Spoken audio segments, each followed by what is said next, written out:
Welcome friends, welcome to this video. Today we shall talk about election and representation. देखिए last video के अंदर हमने election और representation की बात की थी, जिसके अंदर लास्ट हमने बात की थी FPTP सिस्टम की, है ना। Now we shall talk about PR system. देखिए PR system proportional representation system. देखिए इसे समानुपातिक प्रतिनिधित्व की प्रणाली भी कहा जाता है। This is other way to conducting election. देखिए ये दूसरा तरीका है इलेक्शन को कंडक्ट कराने का।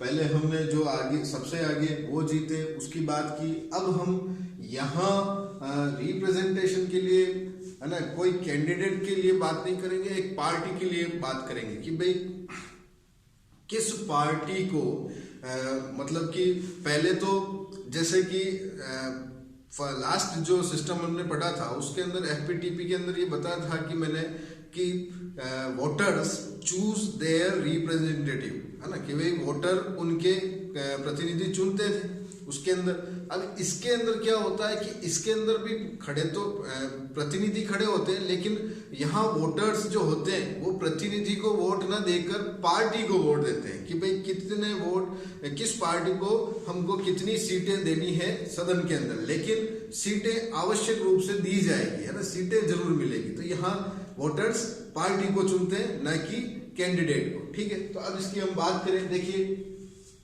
proportional representation, each party is allotted the share of seats in the parliament in proportional to its share of vote। देखिए हर पार्टी अपना अपना प्रतिनिधित्व करने के लिए अपने प्रतिनिधियों को की एक लिस्ट बनाती है ना, और उनको उनके अनुपात के अंदर वोट देने के सिस्टम भी बनाए जाते हैं, ठीक।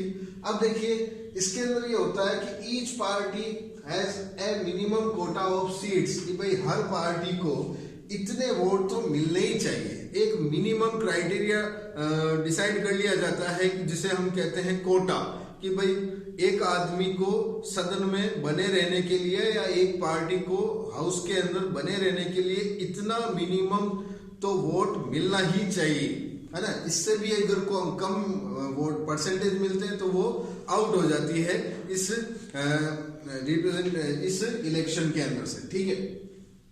This is called PR system. तो ये सिस्टम क्या कहलाता है? PR system, proportional representation system, यानी समानुपातिक प्रतिनिधित्व प्रणाली से कहा जाता है। देखिए इसके दो वेरिएशंस होते हैं, the two variations of this system.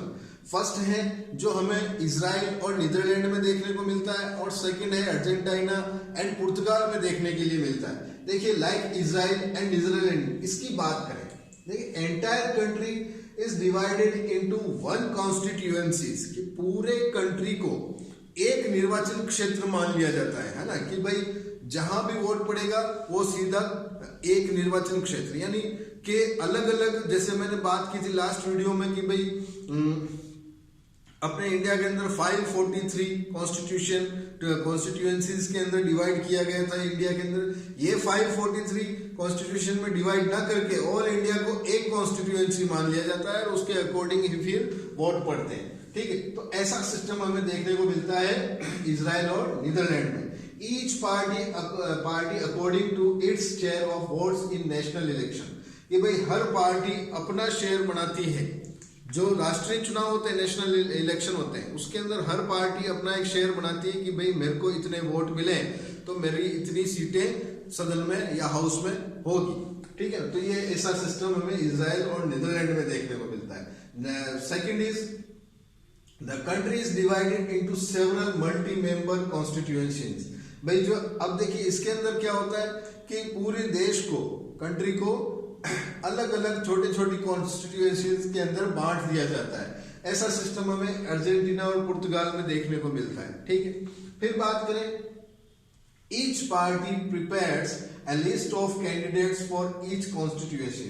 देखिए हर पार्टी अपनी एक लिस्ट बनाती है ना, हर कॉन्स्टिट्यूएंसी के अंदर अपने रिप्रेजेंटेशन को मतलब कि सुनिश्चित करने के लिए एक लिस्ट बनाती है और उस लिस्ट के अकॉर्डिंग वो अपने रिप्रेजेंटेटिव के नाम दे देती है कि ये रिप्रेजेंटेटिव इस पद के लिए, ये इस पद के लिए।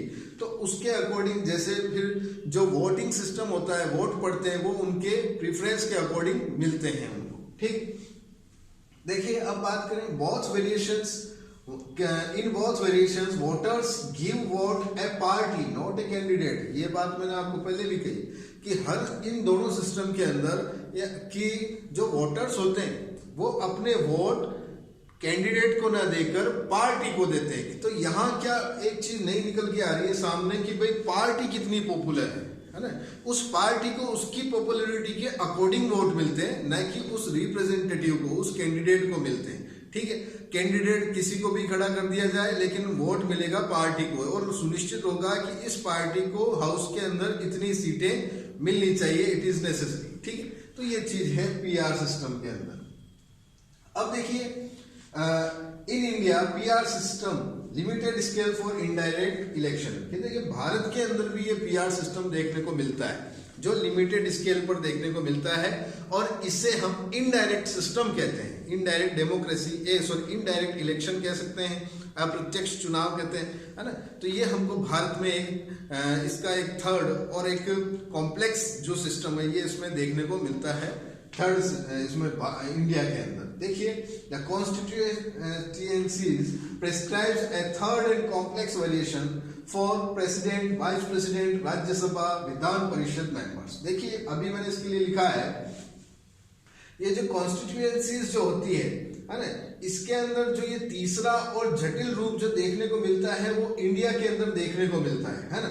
और इसका जो इलेक्शन होता है वो प्रेसिडेंट का, वाइस प्रेसिडेंट का और Rajya Sabha members and Vidhan Parishad members के जो इलेक्शन होते हैं वो इस सिस्टम के अकॉर्डिंग होते हैं, पीआर सिस्टम के अकॉर्डिंग इन इंडिया, अपने भारत के अंदर। ठीक है, और इनका एक अलग प्रोविजन होता है ना, जिसके बारे में मैंने आपको भी बता दिया कि भाई कैसे वो एक लिस्ट बनाई जाती है, लिस्ट के ऊपर अंदर अभ्यर्थी के नाम लिखे जाते, अभ्यर्थी के कैंडिडेट के नाम लिखे जाते हैं और उनको उनकी पसंद के अनुसार वोट मिलते हैं, है ना। कि भाई जो वोटर्स होते हैं अपनी पसंद के अनुसार उनको वोट देते हैं कि भाई मैं इसको इतना, ये फर्स्ट नंबर पे मेरी प्रायोरिटी इस कैंडिडेट को फर्स्ट नंबर पे, सेकंड प्रायोरिटी ये, थर्ड प्रायोरिटी ये, इस तरह से इनको वोट मिलते हैं। अब देखिए इनके कंपैरिजन की बात करें, एफपीटीपी एंड पीआर सिस्टम के कंपैरिजन की बात करें तो देखिए इसमें क्या होता है एफपीटीपी के अंदर की country divided into small geographical units called constituencies, कि पूरी कंट्री को उसके ज्योग्राफिकल यूनिट्स यानी भौगोलिक इकाई के रूप में छोटे छोटे कॉन्स्टिट्यूएंसीज के अंदर बांट दिया जाता है एफपीटीपी के अंदर। और इधर पीआर सिस्टम में एंटायर कंट्री में भी ये सिंगल कॉन्स्टिट्यूएंसीज, कि देखिए पूरा जो देश होता है वह एक सिंगल कॉन्स्टिट्यूएंसीज भी बन सकता है ना, उसे अलग अलग भी बांट सकते हैं और एक कंट्री, एक ही कॉन्स्टिट्यूएंसीज के अंदर भी बांटा जा सकता है। फिर देखिए एफपीटीपी के अंदर each constituencies elects one representative.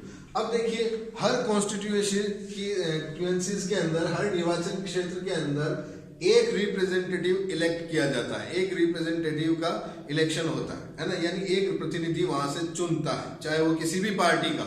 लेकिन इधर क्या होता है, मोर देन वन रिप्रेजेंटेटिव, कि भाई वहां एक रिप्रेजेंटेटिव से भी अधिक हो सकते हैं, है ना। और वो पार्टी के ऊपर डिपेंड करता है कि किसनी पार्टी को कितने, किस पार्टी को के कितने रिप्रेजेंटेटिव है। ठीक है, अब इसके अंदर देखिए voters vote for a candidate. FPTP के अंदर क्या होता है कि जो मतदाता होते हैं, वोटर्स होते हैं, वो अपने वोट कैंडिडेट को देते हैं, जबकि पीआर के अंदर क्या होता है कि voters vote for a party, कि वोटर्स अपने वोट किसे देते हैं, एक पार्टी को देते हैं, एक राजनीतिक दल को देते हैं। ठीक है, तो इस तरह से इनके अंदर कंपैरिजन हम कर सकते हैं। A party get more seats than votes in the legislature. अब देखिए जितने कैंडिडेट किसी पार्टी के, कितने कैंडिडेट यदि चुने जाते हैं, है ना, तो उस पार्टी का उतना ही प्रतिनिधित्व हाउस के अंदर होता है, उतना ही रिप्रेजेंटेशन हाउस के अंदर होता है। ऐसा एफपीटीपी सिस्टम के अंदर होता है। जबकि इधर हर पार्टी का रिप्रेजेंटेशन तो होता ही होता है ना, लेकिन वो उसके एक परसेंटेज के अकॉर्डिंग होता है कि भाई जिसको जितना वोट मिला उसका परसेंटेज निकाल लिया जाता है, उसका अनुपात निकाल लिया जाता है प्रोपोर्शन के अकॉर्डिंग, और उनको उतना ही रिप्रेजेंटेशन उस पार्टी का हाउस में होता है। ठीक, अब देखिए एफपीटीपी सिस्टम के एग्जाम्पल की बात करें तो एग्जाम्पल के अंदर यूके यूनाइटेड किंगडम और इंडिया के अंदर ये सिस्टम है, जबकि पीआर सिस्टम है इजराइल एंड नीदरलैंड के अंदर। ठीक है, तो ये चीज हमने अभी इसमें कंपैरिजन की देखी। Now we shall talk about how does PR system in Rajya Sabha elections. ये देखिए ये पीआर सिस्टम अपने भारत में राज्यसभा चुनाव के अंदर कैसे काम आता है उसके बारे में हम थोड़ी बात कर लेते हैं। देखिए ये थोड़ा पढ़ने में थोड़ा ऐसा लगता है कि जैसे कि थोड़ा इसको बार बार रिवाइज करने की जरूरत पड़ेगी आप लोगों को, इस पे थोड़ी अच्छे से स्टडी कीजिए, ये थोड़े सिस्टम दोनों समझ में आ जाए इस तरह से। देखिए a third variant of PR system the single transferable vote system. ये देखिए एक तीसरा जो तरीका है पीआर सिस्टम का जो भारत में देखने को मिलता है, इसे हम कहते हैं सिंगल ट्रांसफरेबल वोटिंग सिस्टम। देखिए जिसे हम एसटीवी भी कहते हैं, एकल संक्रमणीय मत पद्धति इसका हिंदी में नाम है। और देखिए इसके अंदर क्या होता है कि every state has specific quota, कि हर एक स्टेट का, हर एक राज्य का एक स्पेसिफिक कोटा होता है ना, कि एक कोटा होता है कि भाई इस राज्य की के इतने रिप्रेजेंटेटिव राज्यसभा में होंगे। जैसे अपने अगर बात की जाए, राजस्थान की बात की जाए, तो राजस्थान के अंदर 10 रिप्रेजेंटेटिव होते हैं राज्यसभा के, है ना, कि 10 प्रतिनिधि चुने जाते हैं अपने यहाँ से राज्यसभा में बैठने के लिए, उनका मेंबरशिप के लिए। जबकि ये डिपेंड करता है कि किस राज्य की कितनी पॉपुलेशन है, ये पॉपुलेशन के ऊपर डिपेंड करता है उसका कोटा, कि उसको जैसे कि अपने राजस्थान में 10 है तो कहीं और 5 है, कहीं 6 है, कहीं 80 है, कहीं 80 है, कभी कहीं 30 है। तो इस तरह से सबका पॉपुलेशन के अकॉर्डिंग इनका रेशो निकाला जाता है, इनका कोटा निकाला जाता है। ठीक, अब देखिए इन राज्यसभा के जो मेंबर्स होते हैं इनके लिए वोट कौन करता है ना, पब्लिक नहीं करती, इसके लिए वोट करते हैं एमएलएज। जितने भी मेंबर ऑफ लेजिस्लेटिव असेंबलीज के जो मेंबर होते हैं वो इनके लिए वोट करते हैं। देखिए इसके लिए मैंने एक फॉर्मूला बना रखा है, एक फॉर्मूला है इसके लिए, इस राज्यसभा इलेक्शन के लिए, total votes polled upon total numbers of candidate to be elected +1 and after that इसके अंदर और +1 कर दिया जाता है। जैसे फॉर एग्जाम्पल यदि बात करें, if 4 Rajya Sabha members have to be elected, है ना, कि भाई हमें राजस्थान, अगर एक एग्जाम्पल तौर पे बात कर रहे हैं कि राज्यसभा में यदि राजस्थान से 4 मेंबर हमको चुनने हैं, तो अब इसका हम कैसे कोटा निकालेंगे। तो 200 एमएलए टोटली है राजस्थान के अंदर। तो देखिए according to this formula 200 upon 4 +1 और कर दिया। ठीक, तो ये जो 200 है ये हो गई वोट्स पोल्ड, यानी कि इतने वोट पड़ने वाले एमएलए इतने हैं तो इतने वोट देंगे वो।